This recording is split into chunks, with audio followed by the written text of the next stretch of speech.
La entrevista del Telematutino 11, gente importante a tratar temas importantes, y como siempre, tratamos la salud los viernes. Nos acompaña la doctora Berniza Calderón, ella es endocrinóloga y especialista en nutrición. Muy buenos días, doctora, bienvenida. Muy buenos días, muchas gracias. Es un placer estar aquí con ustedes y todos los televidentes. Muy buenos días, doctora, bienvenida. El placer es nuestro, porque vamos a hablar de un área de la medicina muy importante, la endocrinología. Y de que uno ya en endocrinología piensa inmediatamente en diabetes. Así es. Porque todos tenemos un familiar con diabetes, un amigo con diabetes, uno que le cortaron el pie, que tuvo problemas renales, que tuvo muchísimas cosas como consecuencia de la diabetes. Doctora, ¿cuál es la prevalencia? ¿Hay estudios que indiquen qué porcentaje de dominicanos sufre de diabetes o de prediabetes? Según el último estudio realizado, mirando la prevalencia de diabetes, el 13.45% de la población dominicana padece de diabetes, pero lo más grave es que el 9.9% padece de prediabetes, o sea que podríamos evitarlo, y si ese porcentaje se convierte en diabetes, entonces estaríamos hablando prácticamente de una pandemia. Entonces usted está hablando de que la diabetes se evita. Se puede evitar, claro. Esto no es hereditario, consustancial a la misma persona, por genética, por que lo herede, antecedentes familiares. ¿Cuál es la situación real? Si bien es cierto es que hay factores genéticos y hay factores de riesgo no modificables, como son la edad. Un paciente mayor de 45 años tiene más probabilidad de padecer diabetes que un paciente menor de 45 años. La realidad es que hay muchos factores de riesgo que son modificables, como por ejemplo la alimentación, el ejercicio físico. Entonces, en esos factores que son modificables son en los que debemos enfocarnos para nosotros poder prevenir la diabetes. ¿Y cómo debe ser la alimentación? Un prediabético es el que le da la glicemia, ¿cuánto? Porque hay un número que es 100. Entre tanto, ¿cuánto se puede considerar que una persona es prediabética? Mayor de 100 y menor de 126. Ese es prediabético. Eso es prediabetes, en la glucosa basal. También un paciente que tiene una hemoglobina glicosilada, que es una medida en la que nosotros vemos cómo ha estado la media de la glucosa, o sea, del azúcar en sangre, en los últimos 3 meses. Con esa medida, si está por encima de 5,7 y por debajo de 6,5, también consideramos al paciente como prediabético. Y entonces, ¿cómo debe ser la alimentación de ese prediabético? La alimentación debe ser que la mitad de su plato debe ser de vegetales sin almidón. Eso es el primer principio. De hecho, nosotros en República Dominicana estamos consumiendo muy poca cantidad de vegetales y también de frutas. Luego, de esa mitad del plato que queda, hay que dividirlo en 2 partes. En una mitad vamos a poner lo que el dominicano le llama la compaña, que son las proteínas. Ahí está el pollo, el pescado, el huevo, el queso, etcétera. Así es, todas las carnes. Y luego en la otra mitad que nos quedan van los carbohidratos con almidón, que son los víveres, el arroz, el espagueti, el pan.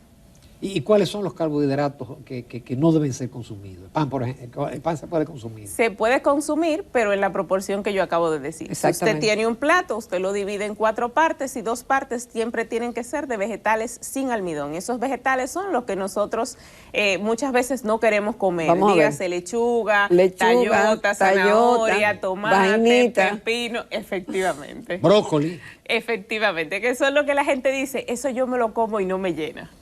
Y es verdad.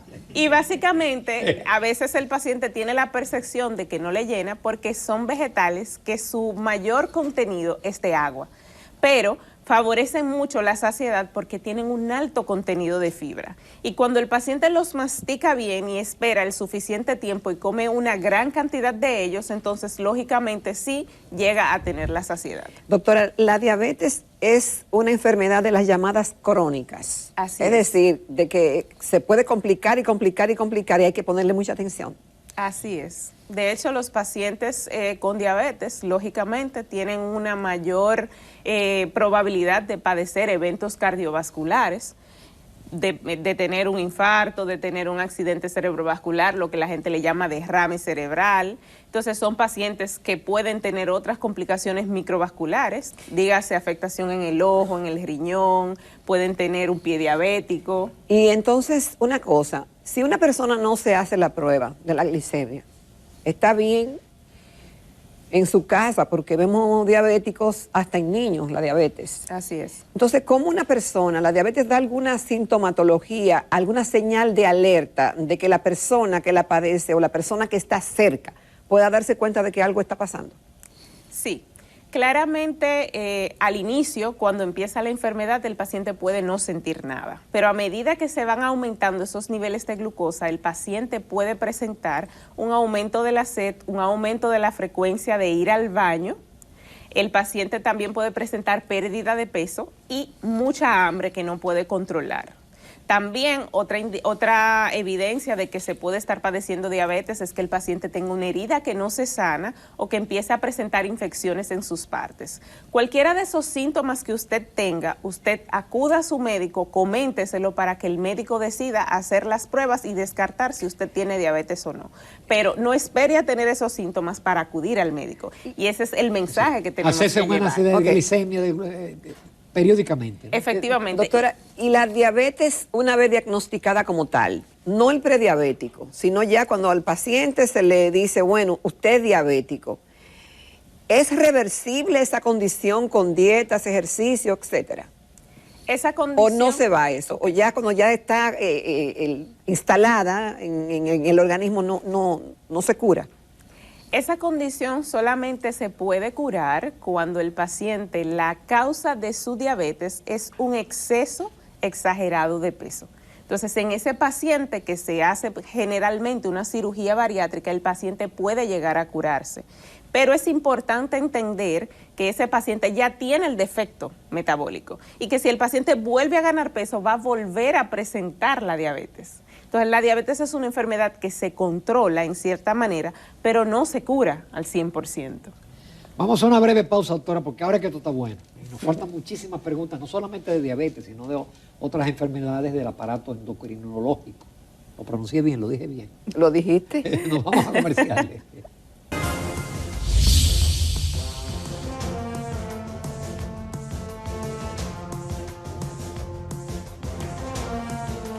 Continuamos esta mañana en Telematutino 11, en este viernes de salud. Estamos conversando con la doctora Berniza Calderón, ella es endocrinóloga y nutricionista. En el primer segmento hablamos de la diabetes y Ramón decía, bueno, y continuaremos hablando de algunas complicaciones del sistema endocrinológico. Y una de las cosas que vemos más comúnmente de un tiempo acá, de varios años acá en la República Dominicana, es la alta incidencia de pacientes padeciendo de la tiroides. Y yo sé que los endocrinólogos reciben muchos pacientes que o tienen que operarse o tienen que ser medicados. ¿Esa alta incidencia de pacientes padeciendo de la tiroides en la República Dominicana tiene alguna explicación? La realidad es que hay muy pocos estudios sobre las patologías tiroideas en República Dominicana. De hecho, ni siquiera tenemos una prevalencia en este momento que podamos decir. Lo que sí sabemos es que cada día estamos recibiendo más pacientes con alteraciones en la tiroides. Ok, y las implicaciones de padecer de la tiroides, ¿cuáles son? Y si tienen más incidencia en hombres o en mujeres. Más incidencia en mujeres y lógicamente hay que entender primero qué hace la tiroides para ver cuál es el impacto. Y digamos que la tiroides lo que hace es producir unas hormonas que los pacientes le llaman las T's, la T4 y la T3, y esas hormonas lo que hacen es acelerar el metabolismo celular unas 200 veces. Por lo tanto, cuando tenemos cuando tenemos más T's, como dicen siempre cuando van a preguntarme, entonces estamos acelerados y es a lo que se le llama hipertiroidismo, y cuando tenemos pocas T's, entonces estamos con hipotiroidismo y estamos lentos. Pero a esa persona hay que medicarla cuando están en una de las dos condiciones, ya sea que tenga mucha o ya sea que tenga poca. Y si no se medica, como en el caso de algunos pacientes que le hacen la cirugía de extirpación de toda la tiroides, si necesariamente ese paciente tiene que beber medicamentos. Y esos medicamentos cuestan y algunas personas de algunos estratos sociales no llevan esos tratamientos. ¿A qué se están exponiendo? Como dije inicialmente, digamos que la función de la tiroides es acelerar el metabolismo celular. Esta producción de hormonas, digamos que esta hormona es vital para la vida. O sea, hay 2 hormonas que nosotros necesitamos siempre. Por lo tanto, un paciente que tiene indicación de tomar esta medicación y no la toma es un paciente que se expone a tener una mayor cantidad de enfermedades y a un mayor riesgo de mortalidad porque no está recibiendo el tratamiento, sea porque está demasiado acelerado y no estamos bloqueando el tiroides o porque está en hipofunción y lógicamente el cuerpo no puede funcionar adecuadamente. Doctora, retomando lo de la diabetes, ¿en qué momento el diabético se vuelve insulino dependiente? Bueno, digamos que hay varios tipos de diabetes, tenemos que decir que hay 4 y dentro de esas 4 vamos a decir que en la diabetes tipo 1 siempre el paciente va a ser insulino dependiente por la fisiopatología de la enfermedad porque es que el paciente no produce esa suficiente cantidad de insulina que necesita. Entonces, siempre va a necesitar insulina. Luego hay otros grupos de diabetes, como la diabetes tipo 2, que el paciente se convierte en insulino dependiente a medida que avanza la enfermedad. ¿Por qué? Porque inicialmente, generalmente el principal defecto es que la insulina no trabaja bien como debería y aunque hay un defecto en la cantidad de producción, no es tanto como en la diabetes tipo 1. Por lo tanto, ese paciente se convierte en insulino dependiente a medida que va pasando el tiempo y se van destruyendo las células que producen la insulina, que es como la llave que abre la puerta para que la glucosa pueda entrar de los vasos sanguíneos a la célula. Doctora, está muy de moda actualmente el consumir medicamentos que son para la diabetes y lo están usando para adelgazar. Así es. Algunas que son inyectables, que son muy costosas, dicho sea de paso, la están usando personas que se han hecho bariátricas para mantener el peso, u otras también que quieren adelgazar. ¿A qué se exponen esas personas que están usando, sin ser diabéticos, esos medicamentos? Ok. Realmente la persona se expone cuando utiliza un fármaco sin que haya sido indicado por un profesional de la salud experto, que lógicamente sepa cuándo está indicado o no. Es importante entender que el mismo principio activo que hay para esa medicación que estamos hablando, que es principalmente el inyectable, que los pacientes siempre llegan a la consulta y te dicen, doctora, yo vine a que usted me ponga la puya. Entonces, realmente, esa medicación es igual, o sea, tiene el mismo principio activo con una variación, que es para los pacientes diabéticos se pone semanal y luego para el tratamiento de obesidad se pone todos los días. Entonces, pero se puede utilizar. A ver, la indicación por ficha técnica lo que nos dice es que para el paciente diabético está indicada la que es semanal y para el paciente que es con sobrepeso está indicada la que es de uso diario. Pero evaluado previamente el paciente. Evaluado. ¿Cierto? Entonces, aquí el punto es que el paciente no puede ir a la farmacia y comprar esa medicación, que es lo que ocasionalmente nos llega a la consulta y el paciente puede tener una complicación secundaria, estar usando una medicación que puede no estar indicada para él y que además, como todas las medicaciones, puede llegar a tener sus efectos secundarios. Doctora, fuera del aire, usted comentaba de un medicamento que ayuda a estabilizar la glucosa en la sangre. Sí, tenemos muchos medicamentos que ayudan a estabilizar la glucosa en la sangre. Realmente hay productos naturales que se pueden utilizar y que a veces utilizamos de manera concreta y puntual, como puede ser el picolinato de cromo, pero es importante decirle a la gente que esto no sustituye los hábitos de vida saludable. Esto se utiliza de manera puntual. Como una ayuda. Como una ayuda, pero realmente lo que el paciente tiene que hacer es comer saludable, hacer ejercicio, descansar, trabajar sus estados emocionales para tener, lógicamente, una vida... Porque sube la glucosa en los estados emocionales. Del día. Ah, ese fue el caso mío. Pero, doctora, ¿y por qué siempre sale a relucir el tema de los ejercicios en todo esto y del descanso? ¿Qué papel juega en el caso de las enfermedades, puede decir, metabólicas? Claro. La movilidad, el movimiento, el ejercicio y el descanso. Bueno, lo primero que hay que comprender es que casi todas esas enfermedades metabólicas tienen una misma raíz, que es la resistencia a la insulina. O sea, que la insulina no trabaja bien. ¿Y qué es la insulina? Como dije anteriormente, es una hormona que abre la puerta ¿para qué? Para que entre a la célula la glucosa que está en los vasos sanguíneos.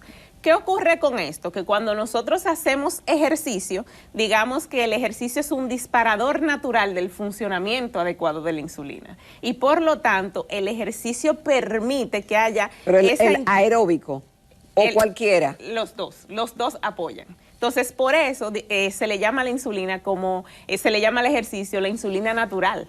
No es que usted puede suspender los tratamientos, pero es un coayudante muy importante y su efecto dura hasta 72 horas.